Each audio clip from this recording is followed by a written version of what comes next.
Mu ntumbero yo gukarihiriza ubumenyi abajenama ba komine, uburongozi bwa komine Mutimbuzi bwaratunganije uruganda rw'imisi ibiri aho abagize inama mpanuzwajambo y'iyo komine bariko bararonswa inyigisho zijanye n'intwari ibereye, uburongozi bwiza n'ingene batunganya bakanashira mu ngiro amafaranga akoreshwa na komine. Musitanteri w'iyo komine Simeo Butoyi aratubwira intumbero y'iyo nama n'akarusho abona izo nyigisho zizozana. Intumbero nuko twasanze bikenewe iyo cyane iyo hariko harategurwa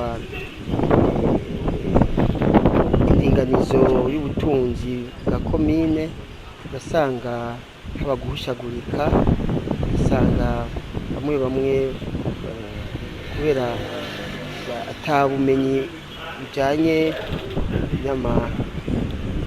n'amaterme tekinike baba bafise, bisaba gukarihirizwa ubwenge.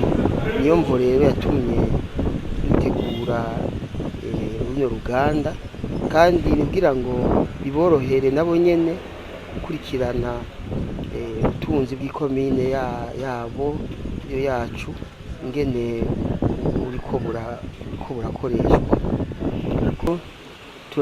Dufise ivyizigiro ko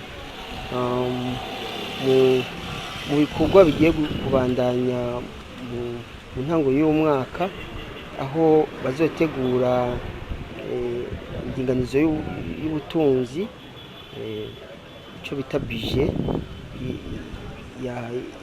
izokora mu kiringo ca mwaka wa 2022 ushira 2023.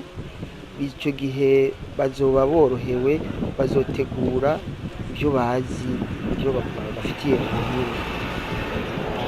Umuhinga Nathanael Nimbona asanzwe ariko atanga izo nyigisho aributsa muri make icinama ya komine ijejwe.